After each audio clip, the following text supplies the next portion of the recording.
Allez, on démarre. Alors, aujourd'hui, donc, nous allons parler des paramètres cachés des profils congés. Alors, tout cela peut sembler un petit peu mystérieux, des paramètres cachés. De quoi s'agit-il? En fait, ici, il s'agit de comprendre à quoi sert un profil congé. Et on va voir ensemble tous les paramètres peu communs de ce profil. Et on va évidemment voir toutes les règles un petit peu plus spécifiques et approfondies que l'on peut gérer via le profil congé. Ok, les objectifs sont clairs. Alors, au sommaire, comme d'habitude, un petit contexte général sur le métier RH. Ensuite, on ira avec Pauline directement sur la plateforme pour voir comment se passe ce paramétrage. Et ensuite, nous aurons un petit jeu de questions-réponses où nous répondons à toutes vos questions. Exactement. Alors, bon, quelques généralités. Comme vous le savez, chaque salarié a droit à des congés payés, quel que soit son type de contrat. Quel que soit le temps de travail, qu'il soit à temps plein ou à temps partiel, et quelle que soit son ancienneté. Alors après, évidemment, il y a d'autres profils que les salariés, comme les stagiaires, qui, eux, n'auront pas évidemment droit aux congés payés, mais ils auront d'autres types d'absences auxquelles ils pourraient avoir droit. On sait aussi que certaines entreprises peuvent avoir à gérer plus d'une convention collective. Donc, chaque entreprise a ses propres règles de gestion. Donc, vous avez des accords concernant les RTT, l'ancienneté. On peut avoir différentes règles dans une même entreprise. On peut avoir des salariés à 10 RTT, 11 RTT, 12 RTT. Donc, on va voir un petit peu toutes ces règles de gestion, comment les gérer au sein d'une même entreprise. Et on peut avoir évidemment au sein d'une même entreprise des règles de gestion qui peuvent différer sur les types d'absence. On peut avoir par exemple certains collaborateurs qui seront en jour ouvrable et d'autres qui seront en jour ouvré. Donc, selon le type d'absence en ouvrable ou en ouvré, on ne va pas acquérir le même nombre de jours par mois. En jour ouvrable, on va en acquérir 2,5, en jour ouvré 2,08. Et il va donc bien falloir gérer ces deux règles-là via les profils congés. Exactement. Alors, sur la plateforme, donc là, c'est clair, on est sur le module congé-absence. Tout ce qu'on va voir aujourd'hui n'impacte que le module congé-absence. Il n'y aura pas d'autre impact sur d'autres modules. Et on sera plus précisément dans l'espace administrateur, dans l'espace congé-absence, sur le menu profil congé. Ouais. Oui, parce que tout ce qu'on va voir aujourd'hui, évidemment, vous, administrateurs, vous avez la main pour le faire. Le but, c'est vous comprenez toutes les règles qui sont cachées dans ce paramétrage de profil congé pour savoir les utiliser et peaufiner vos règles. C'est ça. Alors, le profil congé permet tout d'abord, évidemment, de gérer les droits d'accès au congé. Dans le RSA, on parle du profil congé, c'est ce qu'on nomme profil congé dans le RSA. C'est ça. Comment on va gérer les congés? On va le gérer par un profil congé, ce qu'on appelle un profil congé, en effet, dans le RSA.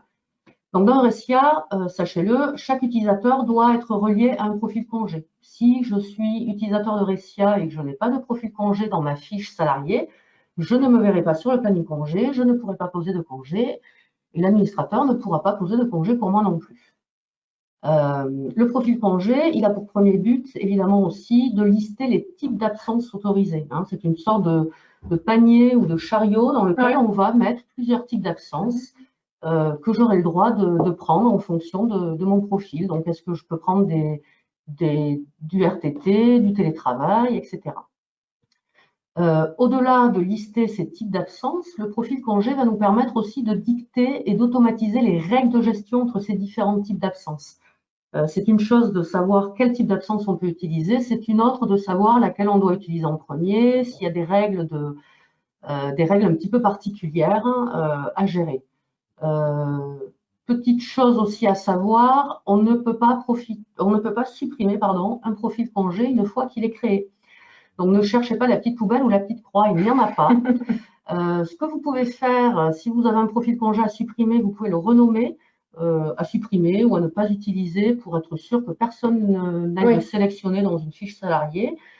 Mais si vraiment il vous embête, vous appelez Eurecia et on se fera un plaisir de le supprimer pour vous. Ah oui, voilà, vous êtes utile. Alors, quelques règles que nous allons voir concrètement sur Eurecia. Alors ici, on a donné quelques exemples de règles que l'on voudrait pouvoir gérer. Donc, comme par exemple une absence qui ne constituerait pas du temps de travail effectif, comme généralement la maladie ou le congé sans solde, Et du coup, le nombre de jours de congés acquis durant cette période d'absence peut être diminué. Donc là, on va voir sur ESIA que dans ce cas-là, ce qu'on va faire, on va paramétrer un impact correctif. On pourrait aussi vouloir transférer des jours d'absence depuis le compteur des congés payés vers le compteur compte épargne-temps, si toutefois on a ce compteur-là. Mais là, pareil, si j'ai autorisation de le faire, dans quelle mesure je peux le faire, quand est-ce que je peux le faire, par paquet de combien de jours, etc. On pourrait aussi empêcher deux absences d'être côte à côte sur le planning congé. Et on pourrait les séparer, comme à l'école, elles ont peut-être trop bavardé, on ne sait pas. En tout cas, on peut très bien séparer deux types d'absences et ne pas leur permettre de se suivre. On pourrait aussi ne pas permettre de prendre, par exemple, du télétravail sur plusieurs jours. Donc, dans ce cas-là, on verra qu'il y a dans le profil congé une règle permettant de ne pas pouvoir poser une absence, un type d'absence sur plusieurs jours consécutifs. Et puis enfin, certaines entreprises peuvent vouloir aussi bloquer la prise de congé sur une période donnée, parce que c'est une période de saison forte, donc on pourrait bloquer la prise de congé sur une période bien précise, afin que les utilisateurs n'aillent pas poser de congé. Donc, toutes ces règles vont permettre un petit peu d'automatiser, de fluidifier la gestion des congés, d'éviter les erreurs, évidemment, de ne pas permettre à un salarié de pouvoir poser une absence auquel il n'aurait pas droit, et ainsi fluidifier, comme je disais, toute la gestion des congés au sein de votre entreprise. Ok. Eh bien, dans ce cas, on va rentrer dans le vif du sujet. On va aller sur la plateforme. Allez, alors on va aller sur la plateforme. Non, Pauline, allons sur la plateforme. Alors, je sors et je vais directement ici. Et je vais donc, partager plutôt ce petit écran. Alors, me voici. Je suis administrateur de ma plateforme. Vous la reconnaissez. Et donc, comme le disait Emmanuel, où se rend-on pour gérer les profils congés? Eh bien, c'est du paramétrage. On est donc dans l'espace admin, congé absence. Et on va ici dans les profils congé absence que l'on va ouvrir. Alors, ici, donc dans ma plateforme fictive, mais avec quand même des choses réelles et qui existent dans la réalité, on a déjà nos différents profils. Alors, on distingue de suite pourquoi on a créé des profils, parce qu'il y a des gens qui n'ont pas droit à des RTT, donc qui vont être sur un profil spécifique. Il y a le profil dirigeant qu'on peut utiliser. Il y a le profil cadre RTT, donc là le libellé parle de lui-même, c'est une population qui utilise et qui a droit à des RTT dans l'entreprise. L'apprenti ou stagiaire, comme le disait Emmanuel tout à l'heure, un stagiaire, pourquoi il va avoir un profil particulier? Lui, c'est parce que un stagiaire n'a pas le droit à des congés payés. Donc, dans son EURESIA, lorsqu'il veut poser des congés, on ne lui proposera pas les congés payés. Je vais rentrer dans ce profil-là, ce sera l'exemple du jour. Bien sûr, vous savez comment rajouter un nouveau profil ou éventuellement faire une duplication ici. Mais on va aller vraiment dans les règles du profil. Alors, premièrement, vous voyez donc ici, sur votre gauche, l'ensemble des absences qui sont rattachées à ce profil congé. Donc, mon profil congé, il a bien du congé payé, du RTT, de la maladie et tous les autres types d'absences. Il se trouve que mon entreprise vient d'instaurer le télétravail depuis peu. Tout le monde y a droit et en tout cas, certainement, mon profil congé cadre RTT, je vais pouvoir du coup rajouter ce type d'absence dans le panier dont tu parlais tout à l'heure, le panier profil congé de mon cadre RTT. Alors, ce qu'on peut faire, c'est venir rajouter, en utilisant la petite flèche ici, une ligne supplémentaire, hop, pour avoir la possibilité d'aller sélectionner ma nouvelle absence. Par défaut, lorsque vous ajoutez une ligne, on vous note en premier par ordre alphabétique votre type d'absence, donc par ordre alphabétique, mais allez sélectionner du coup celui qui vous intéresse. Et on rajoute du télétravail. Je vais décocher ceci, on y reviendra après. Et le voici. Et puis, je peux très bien jouer avec les petites flèches ici pour remonter cette absence dans la liste afin que lorsque mon salarié va poser un congé, le télétravail lui sera proposé dans les 3, 4, 5 premiers types d'absence parce que c'est quelque chose qu'il va souvent utiliser. Donc, on pourra utiliser ici les flèches. Rien. Alors, une astuce, j'ai utilisé la flèche en bas pour descendre mon télétravail, mais en fait, de descendre et aller remonter en premier, ce qui me fait gagner un petit peu de temps. Et puis, allez, je ne vais pas aller plus loin. L'exemple, vous le connaissez. Voilà, il est là mon télétravail. J'enregistre bien sûr.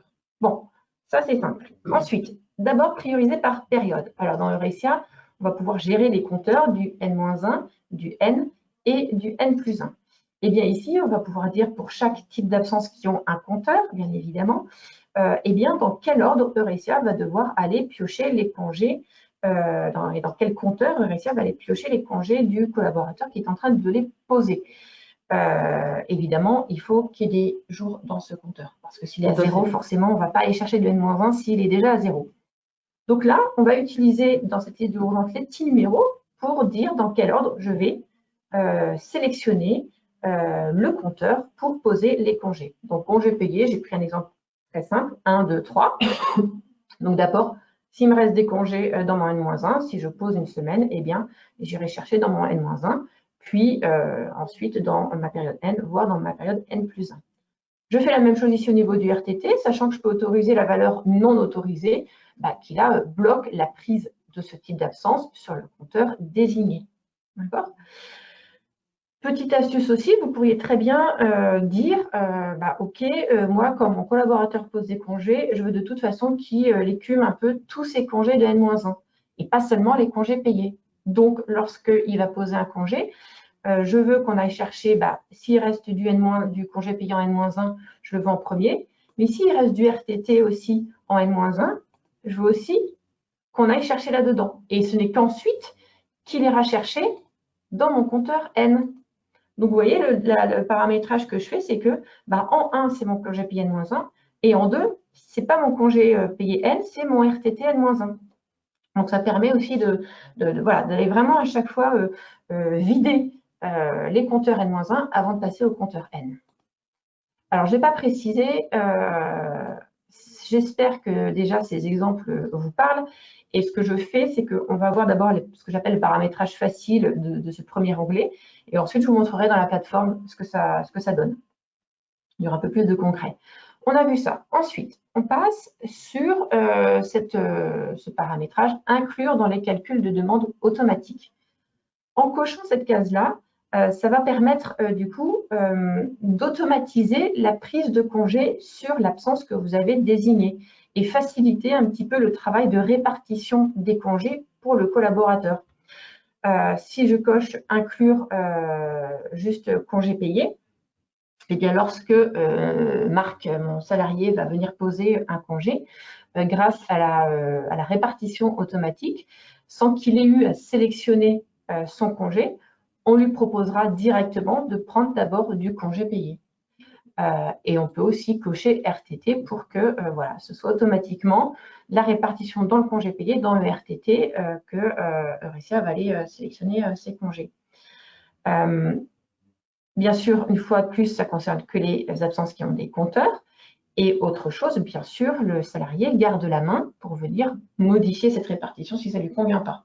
À imposer, on soumet, on propose, on incite, je dirais.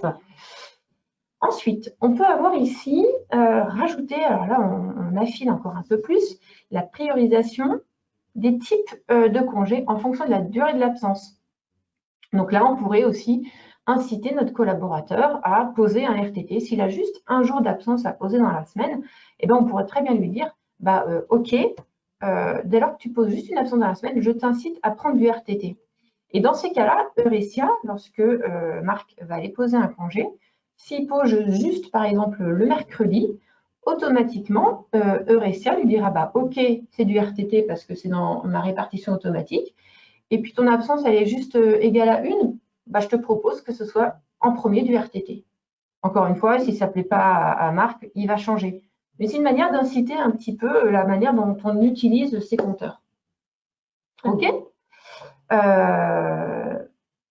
Si je peux, alors oui, donc d'accord. J'ai vu une petite remarque des difficultés ou voilà, la complexité ou peut-être quelque chose qui est un petit peu lent d'utiliser les flèches pour redonner les types d'absence. Je comprends. On aurait pu imaginer des glisser un petit peu, sélectionner RTT et juste le glisser pour passer en dessous. C'est vrai, vous n'êtes pas le premier à nous faire la remarque, Romain. Pour l'instant, c'est comme ça. Pour l'instant, c'est comme ça, mais ça va peut-être. Mais la petite astuce de l'avoir ajouté en dernier et de le faire remonter en haut pour passer juste de 3 lignes, ça permet d'accélérer un petit peu les choses. Mais bon, en fait, Romain, si je peux me permettre, en général, c'est votre consultant qui a paramétré votre profil de congé et il a pu mettre dans l'ordre que vous avez pu éventuellement lui indiquer. Mais c'est vrai que si après vous voulez revenir dessus pour réordonner vos congés, bon, c'est un petit peu long. On est d'accord. Je vais passer à cette colonne, cumul et prise de congé. Je vais peut-être un peu vite, je ne sais pas, mais je surveille le temps. Cumul et prise de congé équivalent temps plein. Là, cette case, pourquoi on la coche? C'est si vous avez des temps partiels dans l'entreprise, donc c'est uniquement si vous avez des temps partiels, et s'ils sont en cumul et en prise de congé et équivalent temps plein. Je redis ce qui est indiqué ici, mais en fait, c'est très clair. C'est-à-dire que vous avez des temps partiels, mais ils cumulent autant de congés payés que vos temps pleins, par exemple 25 si vous êtes en jour ouvré, eh bien, on va cocher ces cases pour que dans Eurecia, on permette à ce salarié de venir poser ses 25 jours de congé. Et que du coup, derrière, ça induit derrière que dans la gestion de votre congé payé, par exemple, on inclut les jours non travaillés. Tout à fait. Si je décoche ici, eh bien, je suis un temps partiel, je pose du congé payé. Eurecia ne me décomptera dans ma pause de congé que les jours pendant lesquels je travaille. On ne va pas inclure les jours non travaillés de cette personne qui est en temps partiel. Petite précision, je ne suis pas obligée de faire un profil pour les temps partiels et un profil pour les temps pleins. Non. On peut tout à fait, on coche, si je suis en temps partiel, c'est pris, si je n'y suis pas. Oui, exactement. C'est vrai que dans les profils congés, on ne va pas différencier après selon votre durée de travail ou votre temps de travail. C'est vraiment en fonction des absences et des congés auxquels vous êtes. D'ailleurs, ça me permet de faire une petite précision qu'on pourra avoir de toute façon après dans la plateforme. Ici, vous avez la liste de tous les congés du profil congé cadre RTT. Mais peut-être que, parce que je vais me connecter comme Marc qui a ce profil-là, il ne verra pas congé paternité ou il ne verra pas accident du travail dans sa proposition de congé qu'il peut poser. Pourquoi? Ce n'est pas une erreur de paramétrage, c'est juste que derrière, eh bien, peut-être que l'accident de travail ou peut-être que le congé paternité, ce n'est pas à lui, Marc, salarié, de le poser, mais c'est à l'administrateur. Raison pour laquelle, dans sa liste de congés qu'il lui proposez, il ne verra peut-être pas forcément toute la liste que vous voyez ici. Mais il y a droit quand même. C'est ça. Si dans le type d'absence accident du travail, j'ai coché que c'est à la main de l'administrateur, il ne le verra pas. Donc ça... Le standard, le collaborateur ne le voit pas, c'est juste l'administrateur qui... Dernier champ, alors ça, il est intéressant, je ne sais pas si vous l'utilisez, voilà, si vous savez l'utiliser, période de congé non autorisée. Comme le disait Emmanuel tout à l'heure, on peut avoir des périodes dans l'année où on ne souhaite pas que les collaborateurs prennent des congés parce qu'on est en forte activité, pour plein de raisons. Et bien, on peut le gérer ici. Et on va indiquer du coup la période, donc la date de début, la date de fin, pendant laquelle on ne peut pas poser les congés. Le format sera celui-ci. 5 octobre-31 octobre. OK? Donc, jour-mois-jour-mois. Et si j'ai besoin de 2-3 périodes dans l'année comme ça, je peux en rajouter dans cette même case? Oui, effectivement, on peut ne pas se limiter à une seule période. Dans ces cas-là, on rajoutera juste un petit point-virgule et puis on va rajouter, dis donc, entre le 20 décembre et puis le 31 décembre. Non, pardon, en plus, je l'écris mal. Ou celui-ci, c'est ça, hein, j'ai juste fait un petit tiré de trop, pardon. Voilà, on va reparler. Hop, allez, entre le 20 décembre et le 31 décembre, eh bien, c'est la deuxième période pendant laquelle je ne pourrais pas poser de congé. Okay. Alors, le champ est un petit peu, voilà, un peu petit, mais on voit quand même ce qu'on a enregistré. Hop, j'enregistre. Et bien, ce qu'on va faire, je vais me connecter comme Marc. Ça marche. Alors, hop. Marc, le voici. Marc, il est cadre dans l'entreprise et il a des RTT, donc il est sur le profil cadre RTT. Merci. Marc, il va aller poser un congé. Hop. Il est ici, Marc, donc il va peut-être passer par son planning congé. Et puis, on est au mois d'octobre, il veut poser, je ne sais pas, du 6. Alors, attendez, on va faire plutôt par ici, parce que je sais ce que j'ai fait derrière comme paramétrage. Nouvelle demande. Voilà. Et donc, alors, hop, je vais mettre ici. Pourquoi il m'a posé sur l'RTT? OK. Alors, pardon. c'est pas comme ça que je voulais le montrer, c'est parce que derrière, j'ai mis du RTT. Très bien. Alors, ben, c'est pas grave. Du RTT, il m'en reste quand même, il m'en reste 8. OK, je vais augmenter ma durée. Voilà. Là, ça montre en répartition automatique que d'abord, Eurecia est allé piocher dans mon compteur 2020, N-1, tant qu'il me restait des jours. Puis après, puisque j'avais 12 jours à poser, il est allé chercher dans le compteur suivant, en l'occurrence le compteur quand j'ai payé. Ça vient, tu sais, de la répartition qu'on a faite 1, 2, 3, 1, 2, 3 ou 1, 2, 3, 4, etc. Donc voilà comment ça se présente. Vous voyez qu'il y a la répartition automatique, mais si ça ne plaît pas, à Marc, il se met en manuel. Et puis il va dire, ben non, mais moi, c'est pas du tout ça que je veux. Moi, je veux en fait du congé payé sur 5 jours. Ou alors, il veut essayer de vider son compteur de congés payés. Alors, je vois pas, pardon, hop, où il en est sur son 2020. Donc, il va peut-être poser de 3 jours. Et puis, le reste, il en a 9 à poser. Alors, qu'est-ce qu'on lui dit ici? Vous n'avez pas le droit de prendre des congés de type congé payé sur la période du 5-10 au 1er novembre. Et oui, donc là, c'est la dernière règle qu'on a vue tout à l'heure. Vous voyez qu'il a inclus dans sa demande de congé la période du 1er novembre au 11 novembre. Donc, on lui dit bien qu'ici, tu ne peux pas poser des congés. C'est ça, on informe du blocage, pourquoi est-ce qu'on ne peut pas. Et là, en l'occurrence, il est bloqué. Hein, donc, ce n'est pas juste une alerte, il est bloqué. OK. Si je reviens sur le paramétrage, ben voilà, on a vu ça. J'espère que c'est à peu près clair de votre côté. Et puis, ce que je vous propose, c'est de passer du coup à l'onglet paramétrage. Les fameux paramétrages. Oui. Alors, cet onglet paramétrage, donc, on a ce qu'on appelle l'impact correctif, qui est une notion, enfin pas une notion, mais en tout cas une appellation, un jargon propre à Eurecia. On va y passer peut-être un petit peu de temps. Ce n'est pas toujours très bien compris dans la manière de le paramétrer. Les règles de transfert à compteur, des congés qui ne peuvent pas se suivre, des congés qui ne peuvent pas être posés sur plusieurs jours, et le décompte dans le cas d'une seule journée. Alors, l'impact correctif sur le cumul des congés. Comme le disait Emmanuel tout à l'heure, vous avez certains types de congés qui ne constituent pas de travail effectif et du temps de travail effectif et qui vont du coup avoir un impact sur les compteurs que l'on a à côté. Donc, ça va être le compteur de congés payés et éventuellement un compteur de RTT. Il peut y avoir un impact. Donc, ici, on va définir les types de congés impactants. En face, le type de congé impacté. On va avoir un délai de maintien de l'acquisition. Ben oui, parce que peut-être que, oui, la maladie a un impact sur mon cumul de congés payés, mais cet impact n'aura lieu qu'à partir du 31e jour, c'est-à-dire pendant 30 jours, OK, on a un arrêt maladie, mais on continue à cumuler son congé payé. Et on va avoir un plafond de retrait. Alors, il y a deux manières de paramétrer ces règles. Moi, j'ai l'habitude de le faire comme ça. Je crois que toi, Emmanuel, tu fais à l'inverse. On va voir. On va faire une règle d'équivalence entre le type de congé impactant et le type de congé impacté. Une équivalence, pourquoi? Parce que mon congé payé, il est en jours ouvrés et j'ai au maximum 2,0833 de jours par mois sur mon congé payé. En face, mon type de congé impactant, on voit bien que lorsque je sélectionne de la maladie, ici, je ne suis pas en jour ouvré, je suis en jour calendaire. Et au maximum dans le mois, combien je peux avoir de jours de maladie? 30 jours 41, 30 jours 41, en fait, c'est le nombre moyen de jours dans le mois, dans l'année. Donc, ça permet de faire une règle d'équivalence qui, derrière, va permettre à Eurecia de calculer au prorata l'impact que l'on a sur l'acquisition. Je fais aussi un rectificatif si ce n'était pas clair. Eurecia, qu'est-ce qu'il fait?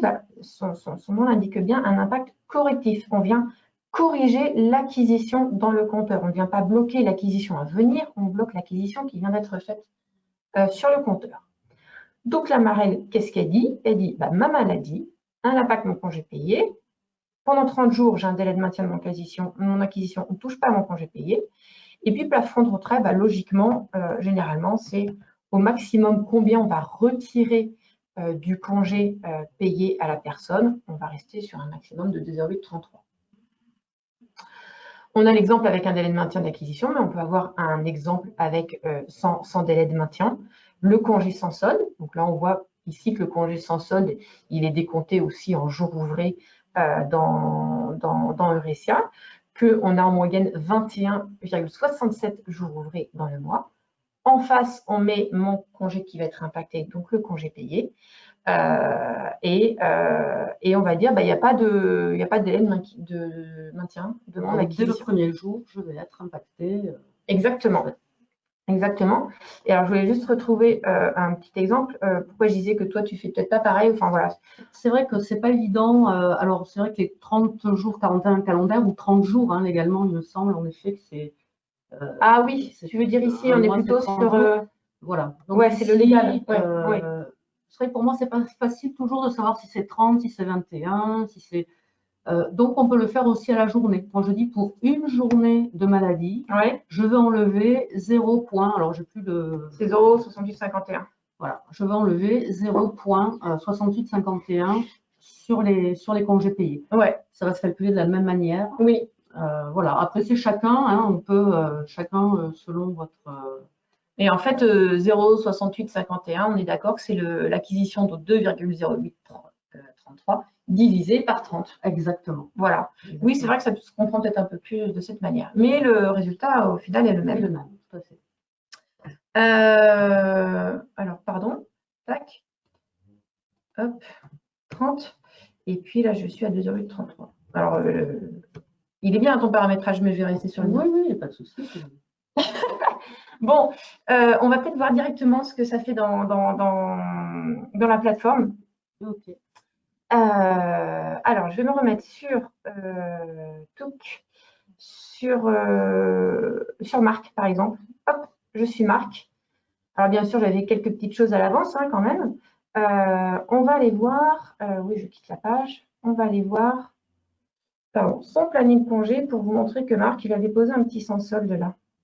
C'était quand dommage, c'était hier, en début de semaine. Voilà, il est là. Ok, donc Marc a posé un sans solde. On a vu qu'on avait fait une règle d'impact correctif avec le sans solde. Conclusion, qu'est-ce qui se passe dans son compteur? Bah oui, mais en fait, je vais aller, hop.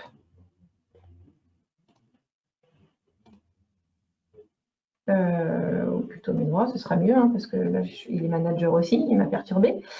Alors, on a vu aussi, où je n'ai peut-être pas précisé, que l'impact correctif vient corriger le compteur en cours de cumul, en cours de prise.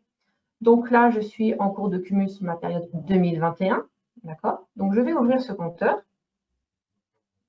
Et ça y est, on voit la ligne ici. Alors, vous voyez que Marc, hein, il a libre accès à l'état de ses compteurs. Hein, donc, ce n'est pas juste l'admin qui pouvait vérifier ce qui s'est passé. Alors, l'impact correctif du congé sans solde, il avait posé un sans solde le 29 septembre.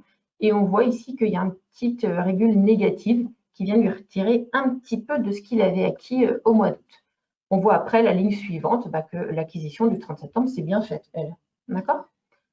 C'est ça, on ne change pas le nombre de jours acquis, on vient rajouter en négatif le correctif. Oui, et alors ce que je n'ai pas précisé, c'est pour ça que je fais deux exemples. L'impact, à quel moment il se calcule, à quel moment RSA fait le rectificatif. Soit il le fait au retour de congé de la personne, donc il est absent du lundi au mardi, c'est une absence qui impacte, eh bien c'est dans la nuit du mardi au mercredi que le rectificatif va se faire. Soit si l'absence est longue et couvre plusieurs mois, donc plusieurs périodes d'acquisition, le correctif va s'appliquer à chaque période, donc à chaque fin, oui, à chaque mois. On va parler par exemple du congé payé, l'acquisition est au mois. Donc à chaque mois, si l'absence dure plusieurs mois, on va venir corriger l'acquisition du mois qui vient de se faire. Je vais vous montrer l'exemple sur un autre salarié. Pardon, je vais faire une petite manip.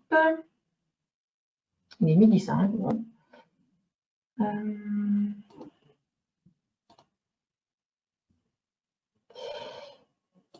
Hop.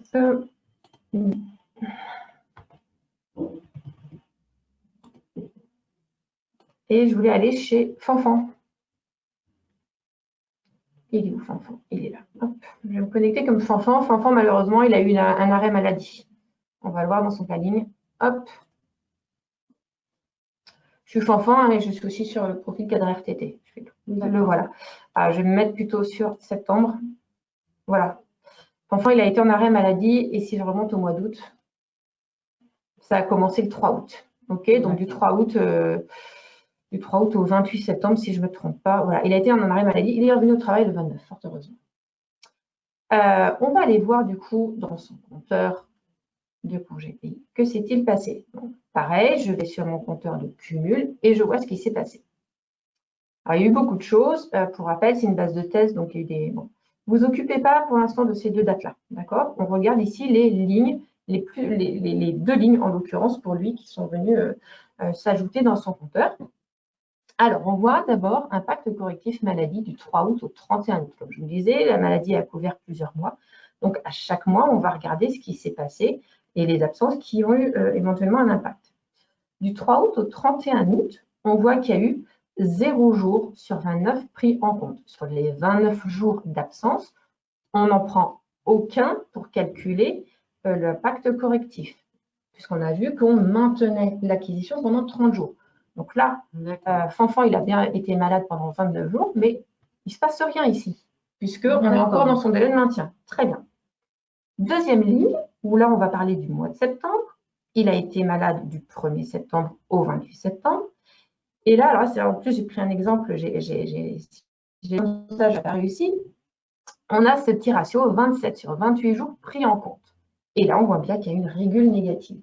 Comment il faut le comprendre? On reprend l'absence maladie depuis le début.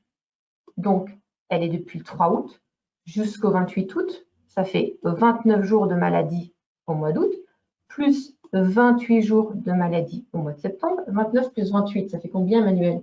Ça fait 57. C'est ça. Voilà. Et 57 jours d'arrêt maladie. On n'oublie pas que pendant 30 jours, on ne fait rien. Donc, mon 57 jours de maladie moins mon maintien de l'acquisition pendant 30 jours, ça fait 27 jours finalement. Et donc, on va prendre ces 27 jours d'arrêt maladie, on va faire le petit calcul, et 27 jours d'arrêt maladie égale 1,84 et des boîtes, 1,85 de jours de congé payés que j'enlève. D'accord. Okay. Alors là, comme j'ai fait le test un petit peu récemment, les dates ici, malheureusement, ne sont pas tout à fait bonnes, mais logiquement, cet impact correctif, vous l'auriez vu effectivement à la fin du mois d'août. Il se serait fait ici au 30 août, à la date de l'acquisition du congé payé, si c'est bien ça. Et cet arrêt maladie, lui, c'est bien fait le 29 août. Pourquoi? Parce que Fanfan, il est revenu au travail le 29 août. C'est ça. De retour de congé, je fais mon impact. OK? J'espère que c'est clair. Pour moi, ça l'est. Le centre d'aide, on en reparlera, mais il est bien fait. Oui, très bien fait, il est très bien fait. Et puis, c'est bien de voir aussi les impacts correctifs à zéro qui prennent en compte, en fait, la période de maintien de l'impact correctif. Oui, tout à fait. Et puis, bon, bien sûr, vous n'hésitez pas à contacter le support si vous avez un doute sur, voilà, pour mieux comprendre cet impact correctif, parce que c'est, bon, voilà, il faut avoir le petit raisonnement, et puis finalement, on a fait un petit peu de maths aussi. Bon. Je vais revenir sur le paramétrage. Voilà, puisqu'on a vu dans la plateforme cet impact correctif. J'espère que c'est un peu plus clair. Et puis, on peut en ajouter autant qu'on veut. Bien sûr. Là, en fait, ajouter un type va permettre d'ajouter d'autres types de congés qui vont suivre la même règle, donc ils vont eux aussi avoir 30 jours de maintien d'acquisition. Ou sinon, ici, ajouter un autre type, et là, je rajoute peut-être quelques congés parental d'éducation, ça c'est un bon exemple aussi. Et puis, il peut y avoir d'autres, etc., etc. OK? OK. Voilà. Et on se rend bien compte ici, alors j'abuse encore, ah oui, il me dit quand même. Ici, les types de congés impactés qu'on nous propose sont les types de congés qui ont un compteur, c'est ça, bien sûr. On fait l'action sur un compteur, voilà. Règle de transfert à compteur. Moi, je prends l'exemple basique. Vous gérez un compte épargne-temps dans votre entreprise et du coup, il est possible pour vos salariés d'économiser un petit peu ou de basculer certains de leurs congés, de leurs absences sur ce compte épargne-temps. Et on va le régler ici. Donc, c'est pareil. On regarde quel est le compteur source sur lequel on va prendre, le compteur cible sur lequel on va mettre et les règles de transfert. Alors, je vais faire un exemple, congé payé. Et mon compteur cible va être du compte épargne-temps. Qu'est-ce qui se passe ici? Je ne vois pas mon compte épargne-temps. Et oui, parce qu'il faut que mon compte épargne-temps, ce type d'absence, ce type d'événement, soit déjà rattaché dans mon profil congé. Donc, je retourne ici et je vais le rajouter. Allez, on va faire quelque chose. Voilà. Je rajoute mon compte épargne-temps. Le voici. On enregistre. Je retourne dans le paramétrage. Et là, super, il est là. Magie. Bon, ok, donc on dit, on définit la règle que voilà, on peut prendre du congé payé, on le met sur le compte épargne-temps. Ici, c'est pareil, petite règle d'équivalence. Bon, un jour de congé payé égale un jour dans mon compteur cible. Il peut y avoir aussi parfois des règles, un jour de congé payé égale que 0,5 dans mon compteur cible. Bon, on va rester sur une règle très basique. Et là, on va avoir pas mal de règles pour gérer et pour réguler un petit peu cette règle de transfert à compteur. On va dire, OK, tu alimentes ton compte épargne-temps, mais à raison de 2 jours par 2 jours. C'est-à-dire, si tu veux envoyer juste un congé payé en compte épargne-temps, ce ne sera pas possible. On peut rajouter une autre règle. Donc, les règles peuvent se cumuler. Attention, parce que parfois, elles peuvent être contradictoires l'une à l'autre. Donc, il faut être aussi un peu logique dans ce qu'on fait. Mais on peut dire, OK, tu envoies du congé payé en compte épargne-temps, mais tu dois avoir pris au moins 5 jours de ton congé payé avant de pouvoir envoyer des choses dans le compte épargne-temps, etc. On peut limiter un transfert. Donc, lorsque vous envoyez du congé payé dans votre CET, on va limiter le transfert à 3 jours maximum. Tu ne peux pas faire un transfert avec plus de 3 jours dans ton compte épargne-temps. Limiter le nombre de transferts. Donc là, mon salarié est plus en donné à cœur joie à envoyer souvent des congés payés dans son compte épargne-temps, mais on peut lui dire, non, tu feras que, je ne sais pas, 2 transferts dans la période. OK ? Et puis, on peut limiter le total des transferts à. Donc, OK, tu peux faire plein de transferts de tes congés payés vers le CET. Par contre, au total, tu n'enverras que 10 congés payés dans ton compte épargne-temps. D'accord. Voilà. Je passe ensuite. Les types de congés ne pouvant pas se suivre. Alors ça, c'est simple. Ça parle. Voilà. Tu poses du congé payé. Très bien, ça me va. Par contre, derrière, tu ne mets pas, du congé sans solde. Donc, il faut trouver un exemple pertinent. Mais voilà, on vient dire, comme tu le disais tout à l'heure, Emmanuel, si je pose 3 jours et que je veux mettre différents types de congés, OK, mais tu ne peux pas faire suivre du congé payé avec du congé sans solde. OK. Je suis désolée, j'avance un petit peu parce que j'ai peur de l'heure. Oui, je pense que c'est clair pour l'instant, Pauline. Écoute, il n'y a pas. Alors, on voit les questions défiler. Si on ne peut pas répondre en live, et je pense qu'on n'aura pas le temps, on y répond dans la journée à coup sûr. Ne vous inquiétez pas. Ensuite, les types de congés. Finalement, 3/4 d'heure, c'est bien. Hein. Oui, c'est bien. Ouais. Les types de congés ne pouvant pas être posés sur plusieurs jours. Ah.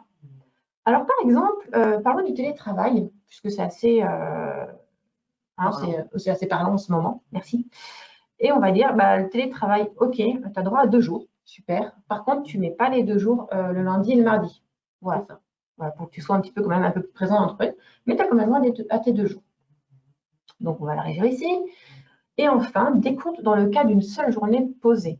Alors là aussi, on va, par exemple, à chaque fois je fais le plus, vous le voyez, je vais parler par exemple du RTT. On va dire, mon RTT, je peux pas, je le pose que le lundi. On interdit de prendre uniquement ce jour, ou si on décoche, on peut modifier le décompte du RTT lorsqu'il est posé le lundi. Alors, je vais retrouver un exemple qui sera un peu plus parlant. Ah oui, parce que là, on peut aussi rajouter des types de congés accolés pour lesquels la règle ne sera pas appliquée. Si vous dites le RTT, en le posant lundi, on interdit de prendre uniquement ce jour. Bon, là, ça va en contradiction peut-être avec une règle que j'ai fait au-dessus. Mais logiquement, tu ne peux pas juste prendre ton RTT le lundi. Ça sera plus parlant sur du congé payé, par exemple. Mais si je décoche, je vais dire mon RTT, le décompte 1. Je vais même faire 2. Ça veut dire quoi? Alors, je ne sais pas si on aura le temps d'aller le vérifier dans la plateforme, pardonnez-moi. Si par exemple, je pose mon RTT le lundi et que je pose du congé payé le mardi, alors très bien, on va compter un RTT et un CP.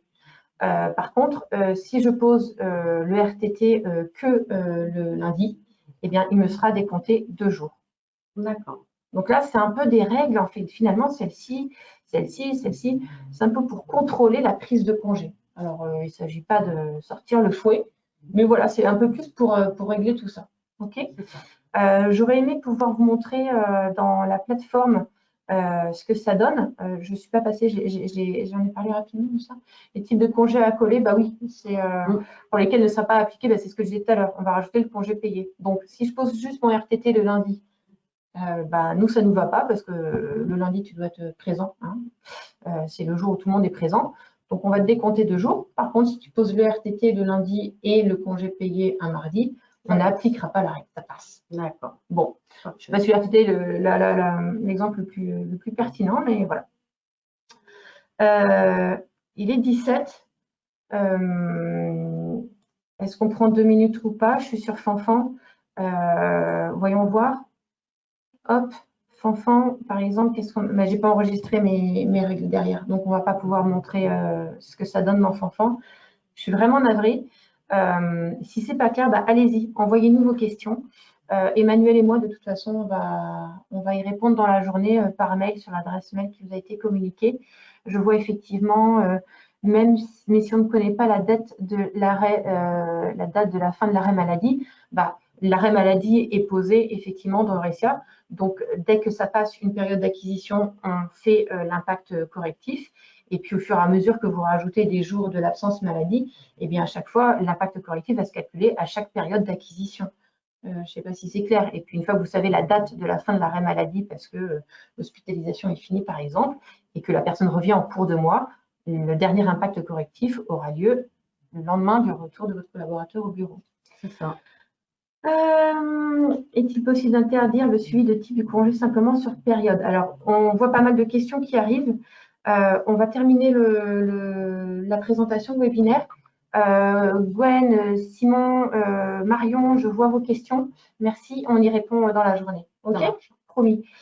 Je retourne sur le webi. Je te laisse terminer, Emmanuel. Oui. Donc, justement, si vous avez des questions, vous souhaitez des précisions, vous avez des remarques, eh bien, n'hésitez pas. Hein, et nous répondrons dans la journée, début d'après-midi, à toutes vos questions. Voilà, donc on prend celles qui sont arrivées pendant le webinaire. S'il y en a quelques-unes qui arrivent après le webinaire, vous avez l'adresse webinaire au pluriel client au pluriel @aurecia.com, spécifiquement pour les questions liées à ce webinaire. C'est ça, et on vous y répond dans la journée. Ensuite, donc là, vous avez quelques liens pour, il y a qui vous redirigent sur des articles du centre d'aide, comment créer et modifier un profil congé, par exemple. Vous avez toutes les coordonnées pour nous joindre en cas de demande technique ou d'assistance, hein, donc support@aurecia.com, leur numéro de téléphone, et puis pour toute demande commerciale, vous avez l'adresse ici, csm@aurecia.com. Exactement. Voilà. Merci à tous pour votre présence et votre participation. Oui. Les prochains webinaires, alors ce sera le 22 octobre à 11h30 sur la gestion des EVP. On va voir les nouveautés sur les éléments variables de paye. Et le 5 novembre, on va parler des modules talents, donc les entretiens, les compétences, voilà, etc. Mais merci à tous. Désolée si on n'a pas pu répondre à vos questions et si ça a été un peu rapide à la fin. On fait le maximum voilà, pour vous aider dans la journée et puis le centre d'aide ou le support. Et bien sûr, ce webinaire sera en replay pour le revoir et revoir et revoir. C'est ça. Voilà. Merci à tous. Merci. Bonne journée. Merci Pauline. À bientôt. Au revoir.